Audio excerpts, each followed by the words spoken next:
Hello and welcome to the Where's My Thing podcast, where we help you find your thing, as well as help us find our thing, in this exciting world. Today, we are going to be talking about the route to market, which was a suggestion from a very kind viewer of us, CL Woodwork, formerly Creative Construction UK.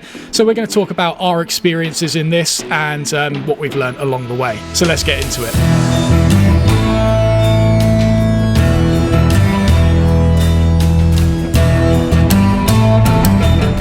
So yeah, the route to market. There's quite a lot to cover in this, and by no means are we experts in this. We're going to be talking about our experiences and where we currently are along that journey, because we're certainly not at the end. We're a long way off that. But yeah, there's a lot to cover in this. We've got product creation, we've got marketing, advertisement, that is the same thing, but never mind, manufacturing, and also getting out, should you wish to have some sort of end goal for the whole thing at the end of your product's journey. But before we get stuck into that, hello, my name's Matt Estley. I run a YouTube channel based on woodworking and various other thingamajigs, and with me I have Rob, who's an author and video producer. Shut up. I found it. I found my tagline. Yeah, fair enough. I'll give you that. So before we get stuck into this, we normally do a 60-second update to hold ourselves accountable to what we've actually done the past week. And I actually remember I did it last week, so it's you this time, please. Right, so my 60 seconds start now. Right, Matthew James Estley. Oh, no. This past week, I have completed my financial report. So that's visible on the Where's My Thing website. That's got some lovely graphics going on. And if you think, how the hell did he make it look so lovely? I just found a template on Google. Simple as that. Right, I then sorted 85% of my new book. I am determined to get it done in the next few days. I want it out there so I can get a couple of books released this month. That'd be amazing. I created new contact forms for Matt. So now if you go to his website and try and get in touch with him, they just get trashed immediately. No, I'm joking. They have categories. I released the music that I created on the live stream that I did on Twitch. In fact, I did a couple. That's Rob Harvey Music, if you want to go check me out. And I organised filters for all of my email accounts, because there's many of them, and organised my calendars at the same time. I'm now neat and tidy everywhere, and I absolutely adore cookies. I flubbed, absolutely, but I'll take the rest of it. Fair enough. I like the bit about throwing all my mail in the trash, because I don't actually know if you have done that or not. No, I could have done, couldn't I? Yeah. The forums link nowhere. Yeah. Right, let's do my 60-second update. So, Robert Nobbert Harvey. To start with, I have finished the term for Rycote Wood, so I've basically just been doing a little bit of assessments for them on Monday and Tuesday. That was just a nice little thing out of the way. I have pretty much finished the Toolbox project as part of the free online woodworking school. I'm going to be putting the last layer of finish on it today. I filmed 2 or 3 videos of that this week. I got my PC on Tuesday, so I spent pretty much all of Tuesday evening plumbing that in and doing all that stuff, file transfers. I got a physio. Some people may know who that is if you're close viewers of the channel and the fan club. I finished some Makers Auction knives. If you want to know more about that, follow the Makers Auction on Instagram. I had a call with my knife supplier on Monday, and we'll be having a catch-up with them on Friday. Exciting news. And also, I got some new branding from the channel, which was also created by a fan of the channel, or a viewer of the channel, and he has done a spectacular job. Biscuits. Very nicely done. Thank you very much. Those might have been the best 60 seconds we've ever done. And can you believe it's our 10th episode? That's just ridiculous. We've done it for 10 consecutive weeks now. And to be honest, I never thought we'd even get a podcast sorted. No, I mean, we had this plan for like a year, maybe before we even actually started doing the first episode. And yeah. Yeah, at least we started. So this is episode 10, but it is also the last episode of the season. Yeah, we're going to split these into seasons of 10 episodes, just because we realise we're not good at staying consistent with things long term, but actually if we break things up into groups like this, will allow us to give or create better ideas for the next season and sort of evolve it and have space away from it to allow it to grow over time. Yeah, exactly. Make sure that we're always providing the best quality and not just warbling on for the sake of it. Exactly. So, I guess we should probably get stuck into this. So, No, I'm not letting you get stuck in. I've got merch to sell. I've got a beanie. Now, you can't see it if you're listening to it on the podcast, but go to the YouTube channel, and I'm holding up right now a Where's My Thing beanie to celebrate the 10th episode. How does it look over headphones? Right, let me try.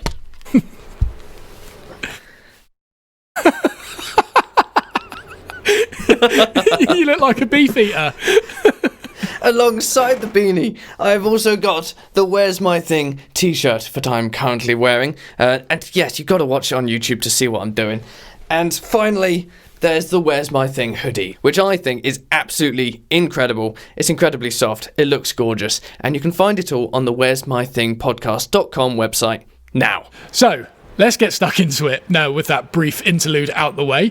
Thank you for that, Rob.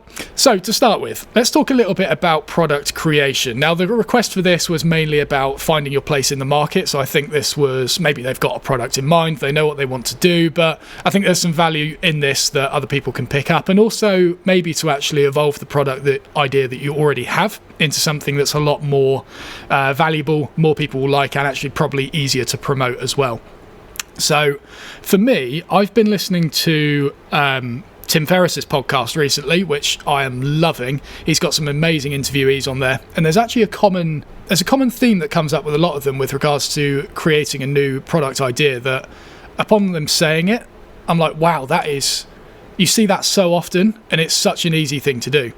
And that is, instead of, let's say you want to become a photographer or something like that.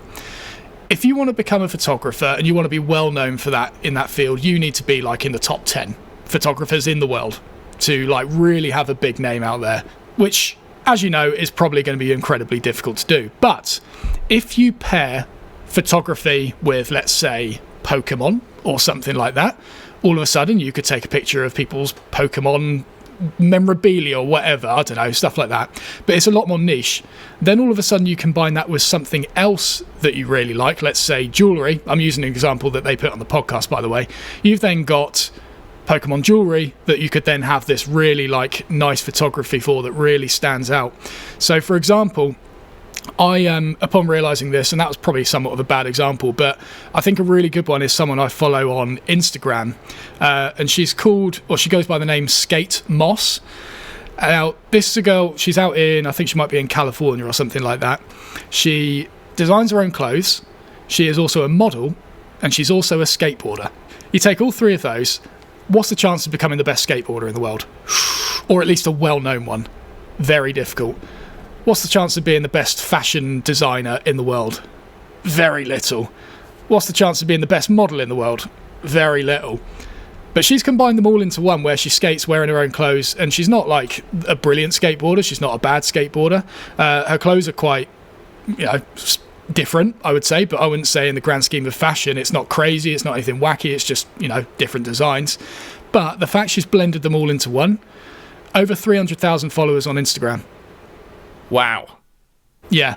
Wow. So I think like that is just off the bat is such a good way of getting product development off the ground. Like, don't just think of yourself as, in my case, a woodworker. Think of yourself as maybe a woodworking YouTuber or a woodworking tool designer YouTuber, which is what the path I'm trying to go down. I didn't realise it, but actually what I'm saying is here, the more niche you go with this, the better it's going to be, because chances are if you like these 3 things or 4 things, whatever, more people, there's going to be other people out there who like it as well. Yeah. Everyone always says to find your niche, and it's really easy to knock that idea, because you can just, like, the argument is, well, everyone's already done it before. Mm-hmm. And suddenly you're in this sort of mindset where it's not possible to create a product that has a unique selling point. When in reality, if you were to just take multiple things that you already enjoy and combine them all into one, chances are you are just unique already. You didn't have to put any effort into that. That is just unique, and now you've got your unique selling point without thinking about it. Yeah. You just have to now get it to market. One way I think a really fun way to do this would be, I spoke about this with Rob the other week, we were talking about creating Minecraft videos, and there's some really popular ones out there at the moment. There's one that absolutely blew up recently, which was, if I die, I win, in this game, where the whole aim is to not die. And so essentially, basically, he's running around trying to kill himself while all of his friends are trying to save him. Genius idea, because it just completely throws things upside down. It's reversal, isn't it? Yeah, and he I think he had a target to hit like 10,000 subscribers by December, and he ended up going over 300,000. in like 1 month. Isn't he in the millions now? Probably in the millions, and this is over a couple of months. Unbelievable idea. And it sort of made me think, like, if you're in these sectors or you've got all these interests, chuck them into a hat, all these different ideas, pull out 3 of them, and see how you can link them together. So, for example, in that case of Minecraft, it's like, it maybe picked out 2, die, win. How do you link them together? Well, if I die, I win. And then they've got to work something around that.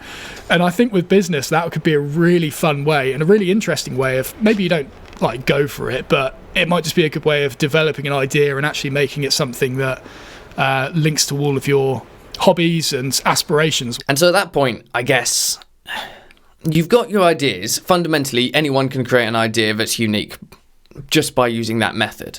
But then you've got to at least trial it, and trialing it can be a challenge because you're like, who should I even talk to? Because this should be a really unique thing. Thus, there's no one else I can talk to really in this niche. Well, just leverage the people you already know, family, friends. Even, for example, for me, I've been writing music books, of course. And last year, I was teaching a lot of students. I had about 22 students on the go, like private students. And so I was actually just giving them my book and finding out how they reacted to my pieces just because they were around. Why shouldn't I? It was a win-win. They got some new music, they got some music that challenged them, and that worked for them. Another thing with the music books, before I even created them, I just talked to my mum because she's a piano player. She plays the piano. I wanted to see her reaction to playing these pieces and how they looked, how they formed. It didn't matter that she wasn't interested in pirate music. It just mattered that she had a bit of knowledge somewhere in what I was doing. Definitely. I think that's a really good one. And it's definitely something I did at the start of this, where I not only like leveraged the relationships, but I also learned off what other people were doing just by observing as well. I think that's a really good one. You could like give them your product, and that's the great thing about YouTube, is that you put your product out there and you get like real-time feedback from it in the form of you know, admiration comments or hate comments or whatever. It's a really good way of like developing your products just from a completely impartial point of view, because people aren't scared of sharing their opinions online, whereas your mum might have been a little bit scared about not knowing your family, probably not, but anyone. Rob comes from a very straight talking background, I would say. That's fair. But I'd say putting things out there online is probably quite a good way of getting real feedback on things that is completely honest. So that covers the product creation, maybe some fun ideas around that. The main thing is find a niche. Don't try and go broad, and don't think that you need to be at the top in order to be successful. Like, there's an analogy that the eighth person in line at Facebook is still doing pretty damn good for themselves, even though they're not Mark Zuckerberg. So think about that while you're doing it. So business philosophy, let's talk into this real quick, because it overarches everything we're going to talk about in the rest of this podcast. Covers the marketing, covers the manufacturing, everything long-term business related. And that is, don't jump in and expect that everyone is going to love what you do as much as you. They're not going to trust you from the start. You need to build up trust with people and a brand almost to make them believe in your product and make them trust you as a human being. So I've actually got a book here. I didn't realise it was behind me until I saw the camera there. Personally, for me, the best philosophy is jab, jab, jab, right hook by Gary Vaynerchuk. The idea behind this is putting out a jab, which is in the form of free content, not asking for anything. It's just helping the audience do something off your own kindness. And if you do that enough times, you put out enough jabs, you can then go for the right hook, which is the sell. If you're just going for those haymakers, right hook in, left hook in, and you're not actually looking at, or you're not putting in those jabs, they're just going to all miss, because you're just going completely mental, and people aren't going to trust you at all because you haven't built up any you haven't built up any of that trust. Yeah, so that's the same sort of reason why I'm going to be creating tutorials on YouTube, which then link later on down the line to actually playing the pieces within my books, because it's all well and good releasing a book. I've got one on Amazon. In fact, I've now got the buy button on Amazon, which I was thrilled to find. It doesn't mean I'm going to get any more sales, because no one trusts that I exist. I don't even have any reviews on Amazon at the moment, but that's not the point. I exist somewhere so that my marketing in other places can lead to that fundamental point. So I'm going to go through YouTube, go through all these jabs, through tutorials, literally taking people from not knowing the piano to being able to play my pieces through some really good looking videos. Thanks, Matt, for the recommendations. And then there will be the element of, if you want to be able to play more of these pieces, here are my books. You can find them on Amazon or through my website. Mm-hmm. Yeah, like genuinely, there is nothing worse than barging into a forum online or something, or into a sales meeting or whatever, and you're saying, look what I'm making, buy my stuff. No one's going to buy it. No one. Yep. And they're not going to like you for doing it. Yeah, it's the same thing like getting cold calls on the phone, or knocks on your door, or emails. I'm getting an email at the moment to the Wayside Productions account, and it's of this guy doing voiceovers. And he starts the email, in the first sentence, he says, I hope everyone's doing well at Wayside Productions. They spelt Wayside Productions wrong, and it's in the email. And that's the thing, like, even if you do get a sale from forcefully putting yourself upon people, they're not going to enjoy that process either. You need to build up a relationship in which people actually like buying things from you because they feel like they're actually doing you a service as much as you're doing them a service. It needs to be like this equal exchange of not only money but trust. And that's where the terminology of sort of having a cold audience and having a warm audience comes from. It's like, yeah, you can try that cold call, but they don't know you. If the audience already knows you, or if your target market already has a sense of your brand, a sense of your name, you've got a little bit more of a reputation, then there's a lot better chance of actually gaining a sale. Yeah. Another way of putting it is you give 51%, you take 49%. You're always giving just a little bit more than what you're receiving. In reality, it's never really that balanced. I would say what we're probably doing in regards to putting out all the stuff in YouTube and all the things that requires, it's probably more weighted towards 80-20, maybe even 90-10 some areas. Totally agree. As long as it is weighted that way, it's always it's gonna pay off eventually. But if it's the other way, it's people aren't going to like you. They're not going to like you. And that's short term, long term. Like long term, you've got people coming to you always for that free content. You're always finding that free audience without putting any effort, and that's why YouTube's such a great platform for that. And if you were to just go for the sales directly through YouTube, you might get maybe one, but that's the shortest term marketing you could ever try and do. Yeah. So let's say, for example, you owned a gardening company. I often think about this, like if I ran just a traditional business like a gardener or a plumber or something like that, I would be writing blog posts on how to maintain your garden, how to plant things throughout the year, like when to plant things throughout the year. If I was a plumber, I'd be talking about common problems or how to unblock drains and stuff like that. It's helping people, making them and putting good SEO on the page as well so people find it through Google.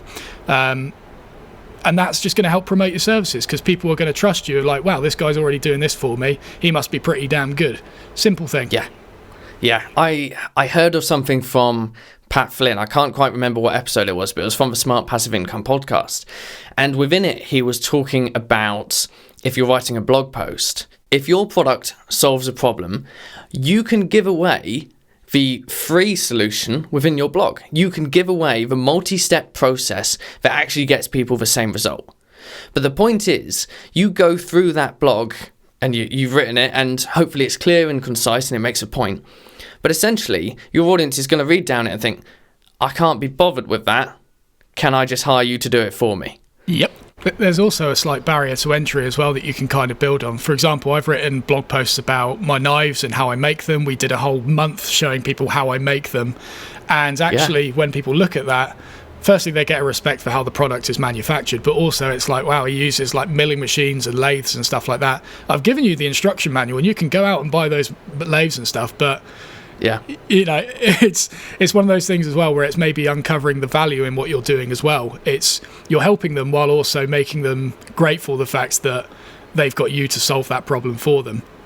Yeah, and it's not just monetary. Sometimes it's not just a monetary barrier. It can literally be a skill-based barrier. Yeah. Like you're giving the tutorials out for school for creating the boxes and all that sort of thing. Granted, you're not exactly selling the fact that you're going to make a box for someone, but just because you've got the exact step-by-step process doesn't mean that people are going to have the skill immediately to create the perfect item. And that can work for a product that you're selling. You could actually say, right, here's how to make this really luxurious cabinet, step by step, 30 parts. I'm now going to be selling 10. Mm-hmm. Like, people would rather buy them and just get them now because they realise that, okay, you've given me step by step, but I don't have the abilities or the skills in the first place. Yeah.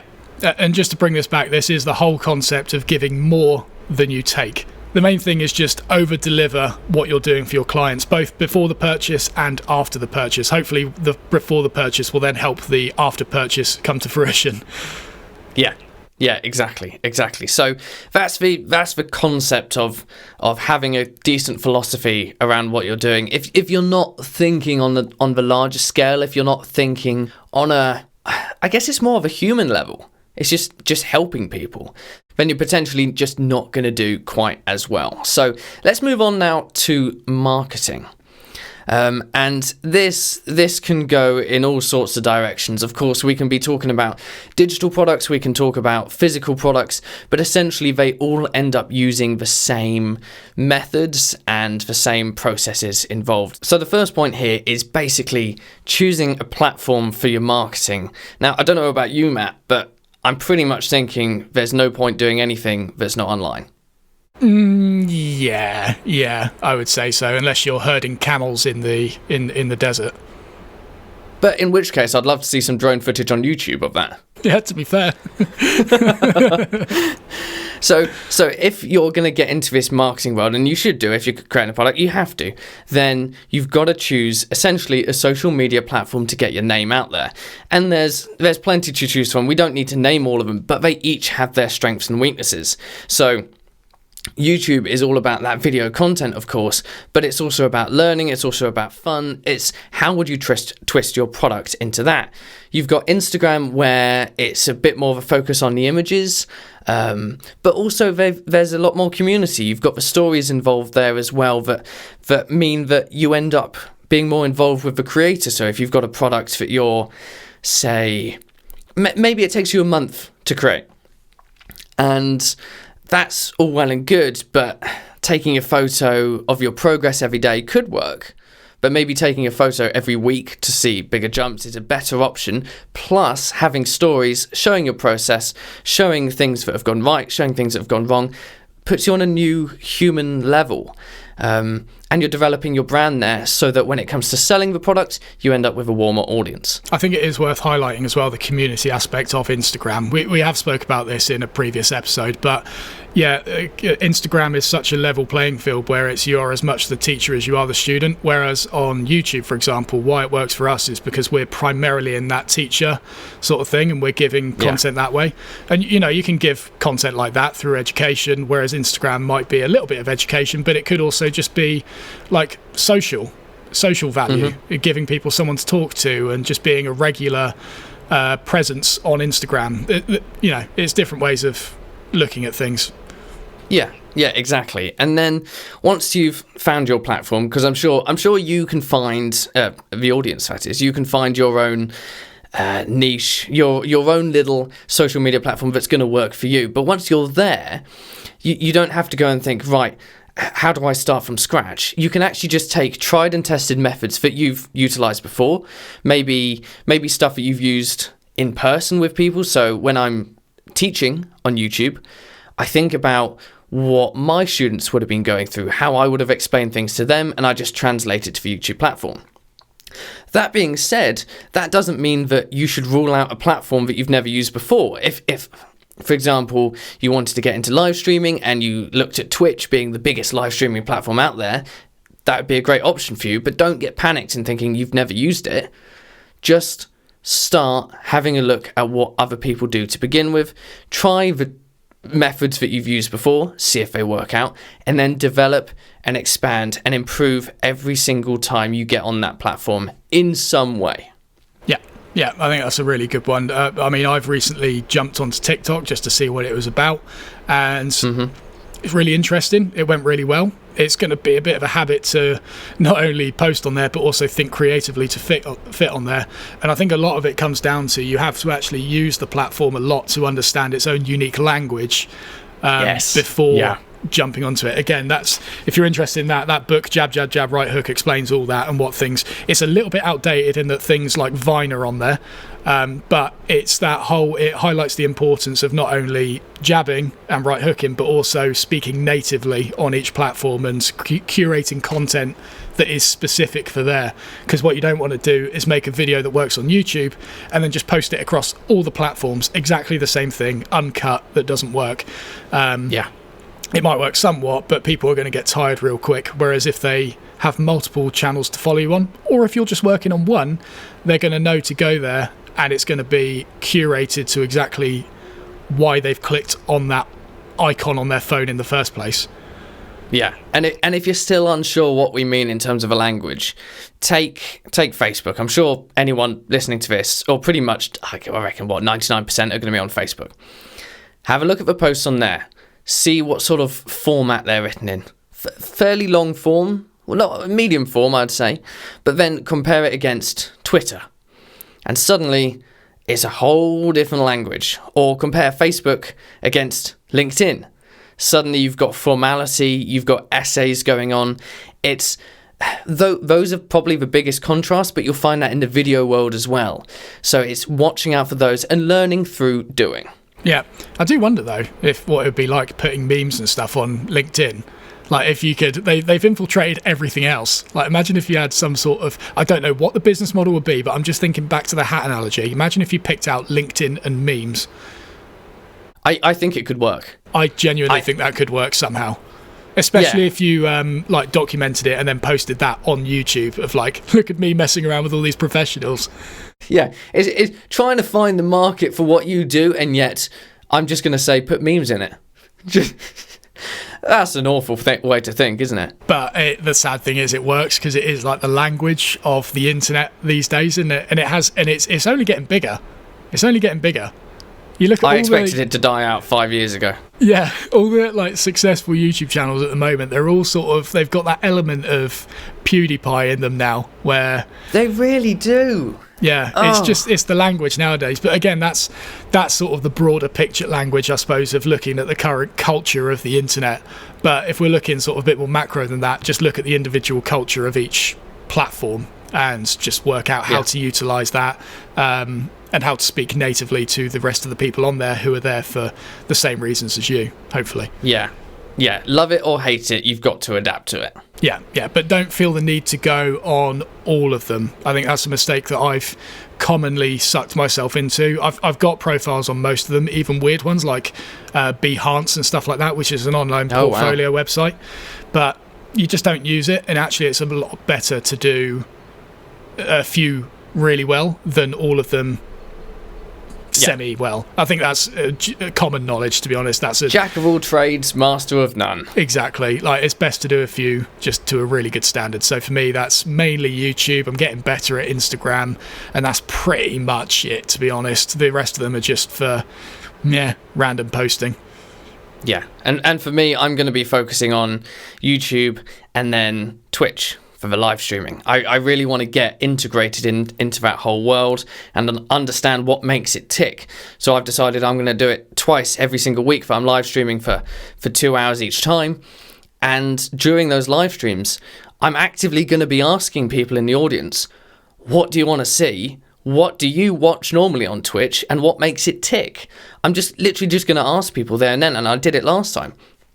Just because there's no point sitting there believing that what you're doing is immediately correct, because it's probably not. You've got to expand and you've always got to improve. So I'm just going to wrap up the marketing with our last point here, and it sounds a little bit bad to say, but compare yourself against the 1%. Now, by that I mean, let's look at YouTube. Let's take the 1%. We've got Mr. Beast at essentially at the top, or like PewDiePie or something like that. We're leaning towards the entertainment channels, but there's plenty of others that you can compare against in their own niche, for 1% of that niche. See how they're doing it and understand that there's a reason why they're up there. There's a reason why what they do works. And so you can steal their ideas, essentially. Not ideas, but steal their format, their methods of doing things, and apply that to your products and your way of marketing.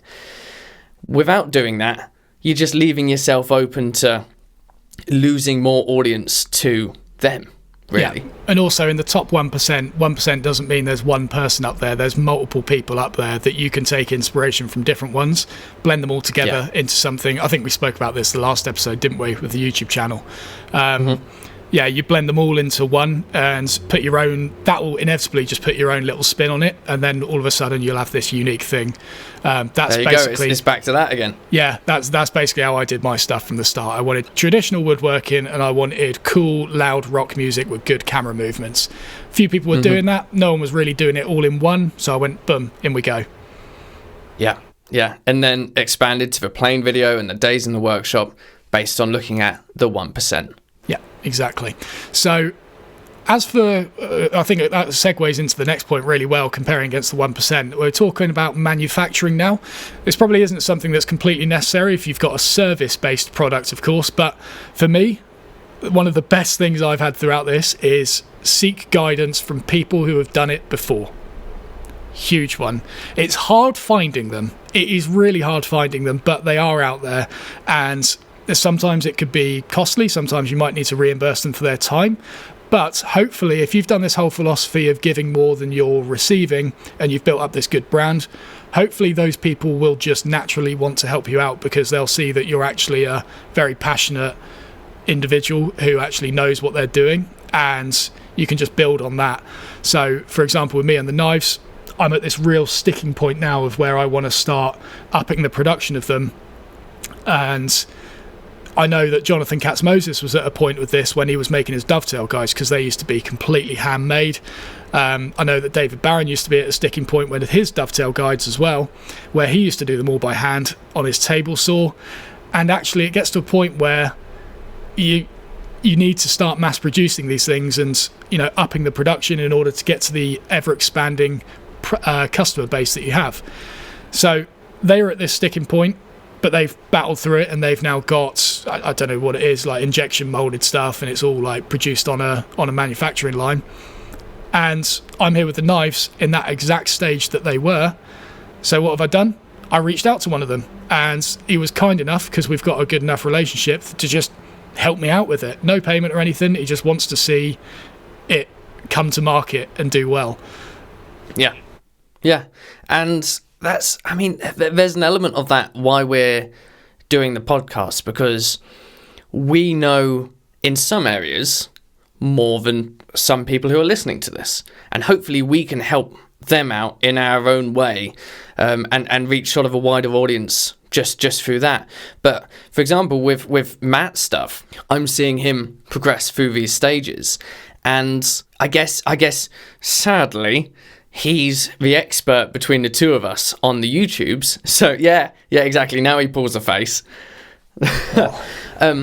So now that I'm creating videos on a serious note, just not on the note where I want to create YouTube videos, I'm just going to do it once a week and not think about it. I'm doing it serious, think about it, get it right first time, so that every video afterwards has that same high quality. I've been sending videos to Matt. I've been asking him for his opinion, seeing how things can be improved, and while I really dislike someone telling me all that work that I just put in doesn't quite match the quality they expect, it has really, really driven some... I don't even know how to formulate how poor my initial video looked compared to what I'm now going to create. Yes, Matt's now grinning quite happily because the smug you never say anything nice like him. This. You never say. I just need to make sure I've got that bit on loop in my earphones or something. Rob said That'll be your something nice to ringtone. me. Yeah, no, but you're absolutely right. Like that, when I got guidance for these knives, they were just picking apart the way that I did it previously, and it's like, it hurts because like, oh, I really like that method of doing things, but they're like, no, that is not how you do things when you're actually making them. It's you get this, you put them together, then you don't do it when it's all together, and it's like, yeah, it was really amazing hearing how things were actually done, and it just made me wonder, like, God, if I didn't just reach out and try and get this help, where would I be with this? Where would it be going right now? I'd be doing the same thing over and over, and it just wouldn't be growing. As for finding these people, I sort of want to touch on that real quick. I think me and you are probably quite lucky in this, in that our immediate friendship group is actually of a very similar mindset to us. Like we've got a lot of people close to us who are well connected, who are sort of doing their own entrepreneurial ventures and stuff like that. So we're quite fortunate in that. But there are people out there who won't have that. So for me, it would go against all my nature, but there's things like entrepreneurial meetup groups and stuff like that. I remember looking at a few on an app called Meetup, funnily enough, and it was where entrepreneurs meet, and they just like meet in a cafe and socialise and things like that. Bit difficult with COVID. I imagine they're probably doing it in chat rooms nowadays. But there are things like that where you can just get together with people who are like-minded, because it's that whole thing of you become the sum of the 5 people closest to you. And so if you can surround yourself with more people like that, more knowledgeable, brilliant. And me and you are sort of a bit spoilt for choice with that, I would say, on the most part. Yeah. Especially working so closely with each other. Damn it, I was just about to be nasty as well. Damn it. I was about to say I'm going to replace you shortly. But see, what I did there, Rob, is I gave 41. Sorry, I gave 51. That's completely wrong then, and you're not going to cut that out. Damn it. But it's true. Like, we've got exactly the same mentality towards how we do things. I remember just having a little bit of a trip down memory lane. I remember thinking about the concept of having my own business.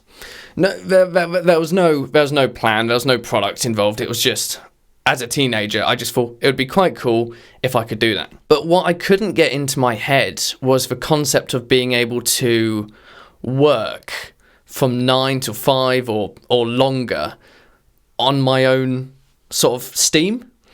I just always assumed, you've got to really work for a company, because then they set the deadlines, essentially. Yeah.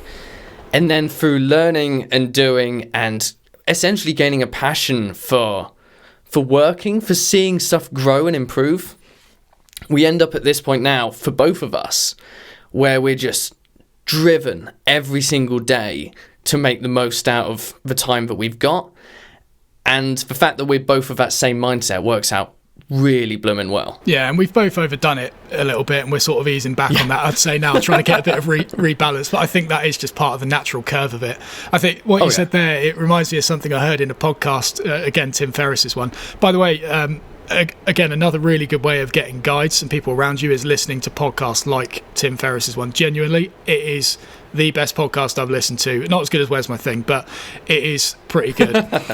He did an interview with Toby Lütke. I can't remember his name. He is the CEO of Shopify. Okay, yeah, I follow him. I just don't recognise the name because I'm useless with names. Tell you what, I'll send you a link to the podcast afterwards. It was like 2 hours long, and he said something in it where I'm probably going to quote it wrong, but it's like, the definition of entrepreneurship is working 100 hours a week to avoid working 40 hours for someone else. Yeah.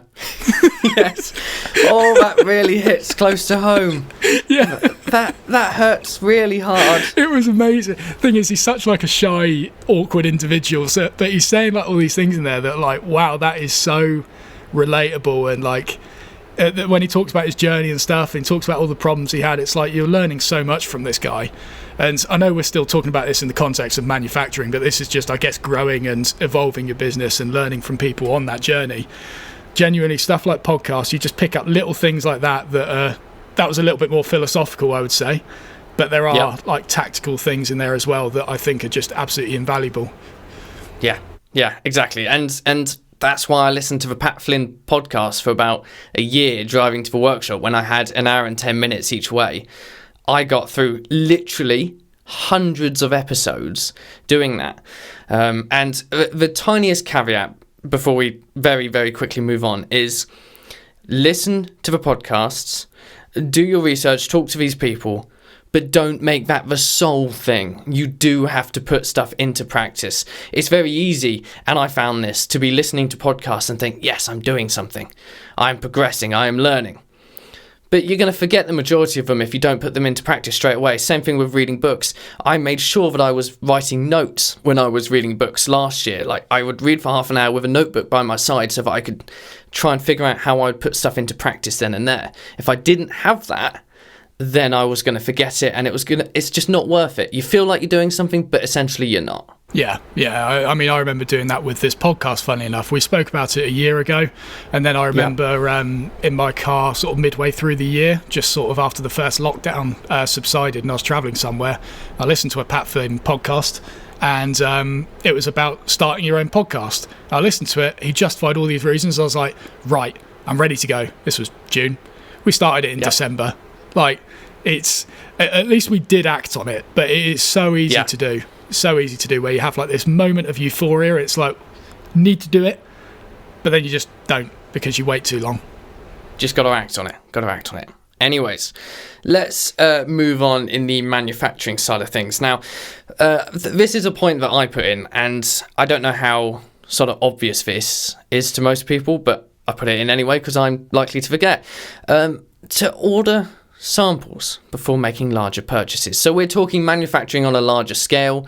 We're talking just, well, I say larger, even 10 items. If you're buying 10 items from somebody, you want to know the quality of those items. You want to know that it's going to work before you purchase all 10.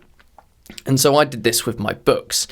I made sure to order sample packs of different papers, different cards, different sort of graphic sheens to it, all this sort of stuff, so that when I made the order of 50 books in the first place, I was getting the perfect thing that I wanted. It's very easy to go on a website nowadays, find an online manufacturer, and I did this initially, and they will have a really fancy, clean UI. You go through it, you're implementing everything, you think, this is blooming brilliant, this is so easy. And then you get to the end of it, and thankfully, I did a little bit of research. I got to the end of it, and I found out they didn't actually do the quality of a style of book that I wanted in the first place. But I got caught up on how smooth the flow of things was. Thankfully, I did a bit of research in between to find out what saddle-stitched books meant. Who knew that was a thing? And who knew that saddle stitch is a staple? I remember learning that. It's weird. Yeah, exactly. So I did some research because I looked at books I already owned, and I thought, right, saddle stitch is the best way to have a piano book because you can bend it back on itself and it lays flat on the page, or lays flat on the music stand. And this company only did glue, and glue just splits and it falls off, and it just doesn't work for music books because you're so vicious with how far it needs to expand. And if I hadn't done that little bit, I would have spent money in the wrong place, and I certainly wasn't going to get samples at that time. I learned the mistake. Next company I went to, I ordered the samples first and then did the research into them on a more deeper depth. Yeah, the other thing is with samples is don't order one and then think you can just jump straight into hundreds and thousands, because again, going back to my knives, I prototyped all my first ones. I sold them in just under 100 because there was like a 20%, maybe even more than that, write-off for them. But I did all them, came up with this design, and then sent it off to a manufacturer to do. And I only ordered maybe 10 from them initially, just prototypes, just to see, to keep the cost low. Did it, thought, brilliant, this works. And I thought, hang on, before I just jump in and order 1,000 of these things, let me just order 25. So I did that. 25 worked really well, sold them. Next one I ordered was 250. And instantly, when I started doing it, I realised how much of a jump it was doing 25 knives, tapping for grub screws and everything like that, to doing 250 of them. Not only turning and all that, but it made me realise how unscalable it was, because in that sort of short-term vision of only doing 25, I was like, this is brilliant. Like, I've done 12 and all of a sudden I'm through 50% of them, and your mind just gets caught up in that.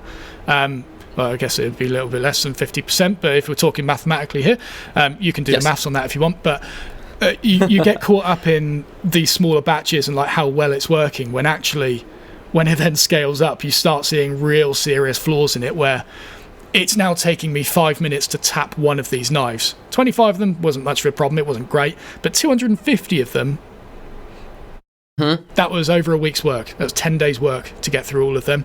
And it made me realise, firstly, how unscalable it was, but secondly, thank God I did not just go with my instincts and think, this design works well, let me get 1,000 of them. I almost persuaded you into more as well. Yeah, because you get caught up with the bulk discounts and everything. Of course it makes sense to buy more. And the fact that they were selling and they were just working, I was like, well, why wouldn't you buy more? It feels like it's a win-win. Buy more, spend less, make more money. Yeah, ramp it up. That's the other thing we're doing with my knives as well. I want to get the whole thing automated, where I'm not necessarily having to do it all here, but keep the same quality. But instead of just going completely handmade to all machine made, I want to sort of graduate that process where it's only one part's machine made, the rest of it's hand turned, and then it goes from just sort of a spectrum along that, rather than just this hard cut between them. It's slowly evolving that manufacturing process, and well, I guess it's slightly different from the samples, but it's doing things steadily. You can jump in if you're really confident with things, but just sort of take a step back and think, am I committing to too much here? What holes am I not seeing by just committing too big too early? Yeah, I guess trying to have an element of hindsight, which is obviously really, really challenging. But if I was to look at your knife blanks, sorry, not knife blanks, but the fails, and use hindsight now to think about how you should have thought about it, and this goes to anyone else doing manufacturing of that type of thing, a physical product that is going to get improved over time, you could have, I guess, timed every step of the process, because you timed the overall thing. Yeah. That was something that we definitely did. You timed that, but if you timed every step and then scaled that number up, just the number, you're not thinking about the fails themselves, you're not thinking about the monetary cost. Scaling up the number to see how much time out of it every day that particular bit was going to take you. So 5 minutes times 250. Exactly, and suddenly that's a massive jump, and it's in a figure that's now understandable. It's something that's comprehensible in the sense of, oh damn, I don't want to be dealing with this. How can I make this so that I pay someone else to do it? I guess because it also compounds over time. Like if you've got something that only takes 1 minute to make and one thing that takes 2 minutes to make, you times that by 2. Now the first thing takes 2 minutes, but the other one's 4 minutes. So there's now a gap of 2 between them rather than a gap of 1. And so, like that would be, and I'll tell you what, to evolve on that, if you put it in some sort of spreadsheet where you had like these blocks that then grew out according to how long things took, you would, if you times that by like 1,000 or 5,000, 10,000, that would really start compounding, and you'd be able to see. You could formulate that really easily. Yeah. I think I should do that. That sounds quite fun, actually. Yeah.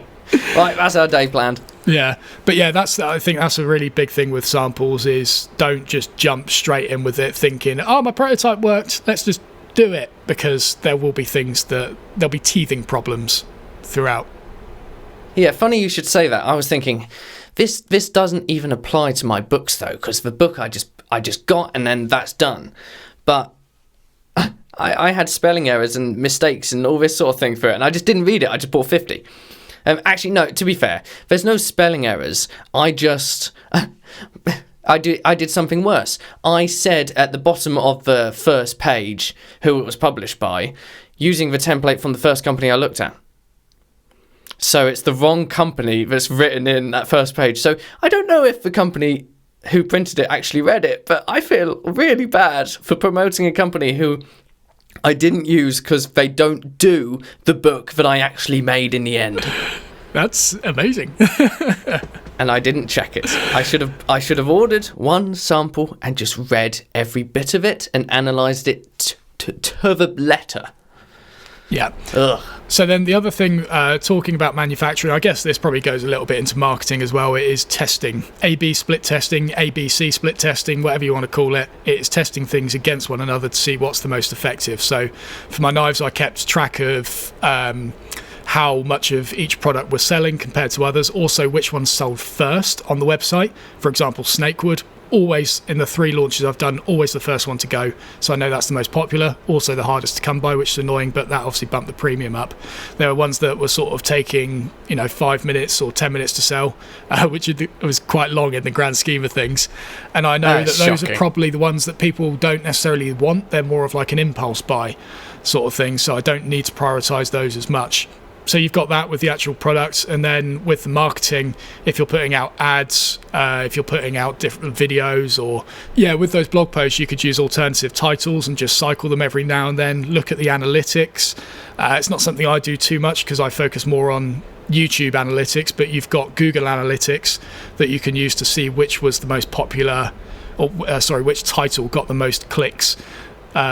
When you posted them and when you switch between them. That's a really valuable way of A/B testing things, especially when it comes to SEO, search engine optimization, because you want to actually be titling things aligned with what people are actually searching. Yeah, exactly. So getting a little bit more into the digital world there, and of course that could be what you're doing. So you could be running a service and your website is the main thing, but A/B split tests really work for anything. So with Matt's knives, for example, you didn't just come up with the design in the first iteration.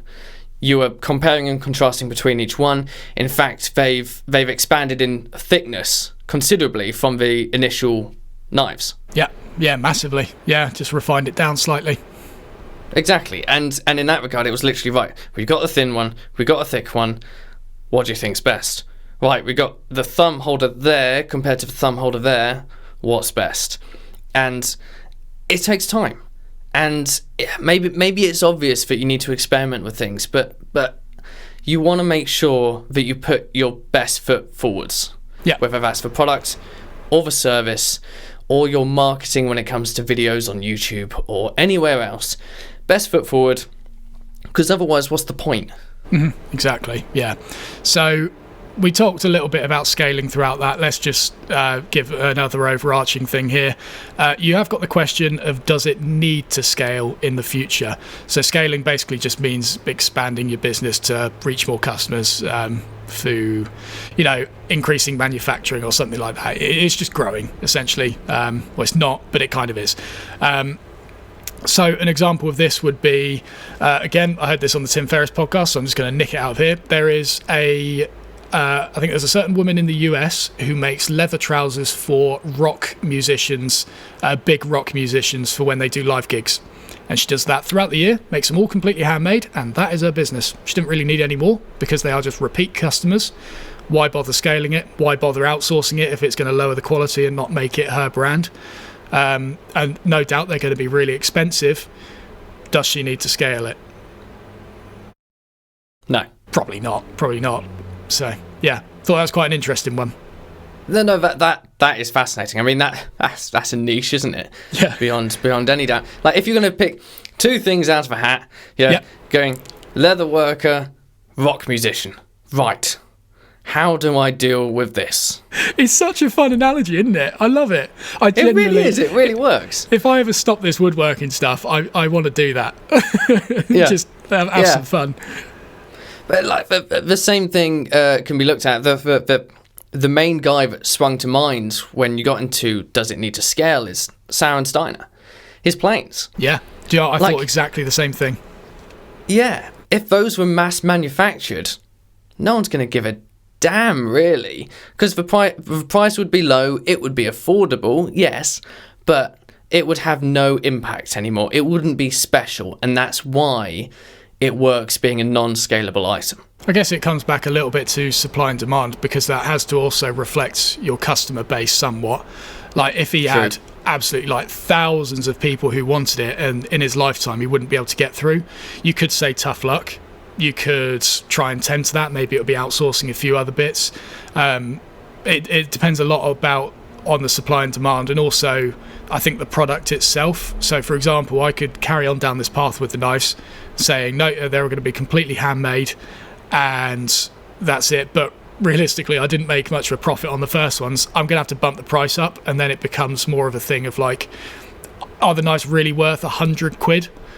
Probably not. Whereas a plane that's special like his, he can justify not scaling it because people are buying it because they want that premium item that is a complete one-off. There's not really many equivalents out there. True. I mean, yeah, but you could do the same with the knives and say it's a batch of 100 knives every 6 months. Yeah, you could do that. And I think they would still have the same amount of weight if you bumped up the price. But there's a certain point where you get to, do you want to be spending the time doing that? Yeah. You want the knives to be a product that gets out there, but you also want to be focusing on other projects as well. Therefore, you've got to know when to take a bit of a step back to allow both things to work simultaneously. Yeah, definitely. But I think that's a really interesting one when they said that. I think there's a common thing of like, you build a business to scale it and get it bigger and bigger, make more money for less effort. And it's like, do you need to? Not necessarily. It's fun. I said it previously, it's like a game where you just want to level up all the time. Like, that's sort of how I see a lot of this. But sometimes you just don't need to. Sometimes it's fun just doing that. I used to have this game called Hitman, and there was a certain level on it called A New Life, and I just played it for like days on end. Same mission, really. It's probably the easiest one in the game. You just had to get into a house, kill a guy, and nick something or something like that. Best mission ever. Played it over and over again. So, okay. Side note. So, how was that time? You didn't need to scale that? Do you need to level up? All the levels after are rubbish. See. They became too much effort. They were too complicated. Whereas there's just this one level in it that I got to, and I was like, this is great fun. This is all I need. And trust me, all my friends who play it, they're exactly the same. We all love A New Life in Hitman Blood Money. Get the game, try it. You'll see what I mean. There's a bit where you could poison some hot dogs and give it to some security guards. Sorry, donuts. At what point does this become explicit podcast? I don't know. I'm starting the outro hijack early. You really are. So, scaling, we've talked about it in the past. That's what Matt wants to do with his knives. That's what I'm going to do with my books. But you don't have to if your product doesn't need it and if you're happy with where you're at. So, to finish up, let's talk about, I guess, it's just extending from scaling. It's getting out. It's the exit. What's your main aim with creating this product? What do you want to do long term? Yeah, and we put this in here because it is something that you do need to think about, but we can't say I've thought about it that much. I don't know how this ends for me, like building this personal brand. How a horrific accident. Yeah. It would be. That would be the natural closure. I feel like it'd be a bit weird sort of going, see ya, I'm doing this now. Like, I've got no idea how I'm going to sort of close the curtains on this. Don't get me wrong, I'm not going to do it anytime soon. I'm quite liking it at the moment, but yeah, it's a weird thought. Like, retirement, cool. Like, that's one way of doing it, but I sort of enjoy doing this. Yeah, like, retirement doesn't need to be the stopping point, but then when is, other than when I die? Could be. Yeah. Could be. For example, some people build a business to sell it. That's what we're saying. You could just build this thing up, get loads of money, and then flog it off like the people did for Snapchat and Instagram. They sold it to Facebook. Well, not Snapchat, but they sold Instagram to Facebook, just building up this software. Loads of people built it. Mark Zuckerberg said, I'll have some of that. Boom. They stepped back. Early retirement, probably sitting on the beach in the Maldives somewhere. I wouldn't want to do that, if I'm perfectly honest. Depends what you want to do, really. I mean, yeah. If I had a workbench in the Maldives on the beach, I think that'd be quite fun. True. If they had a really good computer loaded with Satisfactory, yeah. Yeah. Okay, now I can see this working. All right, I'm retiring next year. Yeah, exactly. But I guess we're sort of looking at this in a slightly jokey way, essentially because this is something that we haven't thought about. This isn't something that we think about at all, really, but it is something that might come to mind later on down the line when you're producing something, or even from the get-go. What do you want to do? How do you want to do it? When's the end of it? Yeah, for example, take it back to the sort of product development theme of this podcast. A lot of people will... I gave an example of a software company that sort of self-fulfills that way, but with products you've got ways of manufacturers handling it all. It goes to a distribution center it's then handled by an automated website that people just go onto and buy things. Yeah, maybe you might need to do the odd bit of marketing every now and then, but then you just get a marketing team to do that, and hopefully the returns from the product will pay for the marketing team. All of a sudden, and of course you get good management in place as well. You step back, you ain't got to do anything. You probably take a little bit of commission as a chairman from it, maybe go in as a little advisor every now and then. But you can people do that with multiple businesses, and they just dip in and out of each of them. Yeah, exactly. So that's the fundamentals of basically finding your place in the market, finding a reason to have a product, finding your unique selling point, because believe it or not, it's easier to find than you might think, and getting it out there and expanding in multitudes of ways. And of course, this is all... It's all hypothetical. It's all focused on anything, but you've got to take it, you've got to analyze it, and you've got to convert it to what you do, and it all makes sense. It all works in its own way. If we're talking about all the social media platforms, we were talking about just you've got to dive into each one, you've got to learn the language, you've got to figure those out. But they still have the same concept of you're on there for a marketing reason. You're on there to give rather than take. And so long as you sort of stick to those philosophies or stick to those ideas, then you're going to be fine. Yeah, definitely. But yeah, we're going to start wrapping up that podcast there. Before you go, however, I would like to quickly highlight a really good resource for learning this, at least in the UK primarily, but they are branching out. They're formerly known as the Pop-Up Business School. They're now known as the Rebel Business School, recent rebranding. And they're really good for learning this sort of stuff. This isn't an ad, by the way. They're just friends of ours, and they teach this sort of stuff to people who are wanting to start up at very low costs and learn all these things that we've covered on a very high level, but in much more minute detail.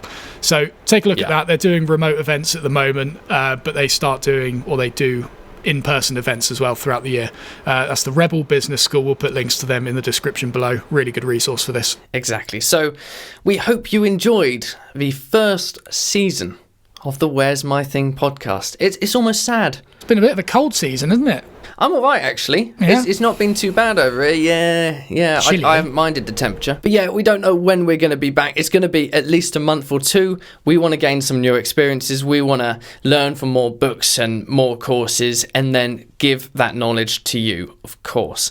So make sure to review us on the old iTunes and or Spotify. You can find us at the Where's My Thing podcast.com website, where you can also find the Where's My Thing beanie, which looks rather lovely. I tell you what, that has come out so well.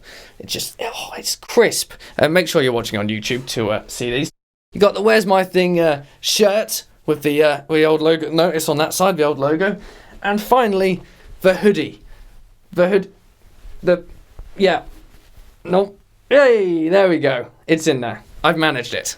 So look, look, this is the last podcast in a while. I've got to get the selling in now, otherwise we won't come back because we'll have run out of money. Oh, putting a little incentive out there. I like it. But yeah, so all of our resources for everything that we use are on our kit profile. So we've got books and stuff on there, and also on the website we'll be linking to other resources that we like to use to learn this sort of stuff. But yeah, we're going to end it there. See you later. No, I'm not letting you just do that again. No, this is going to be refined. This is going to be a nice, even, calm, collected outro. I don't know what I'm going to do for it, but I feel like I've dragged it on too long now. You have a bit, yeah. Well, in which case, the calm... Okay, what is it? Cookies are the best. Long live cookies. No!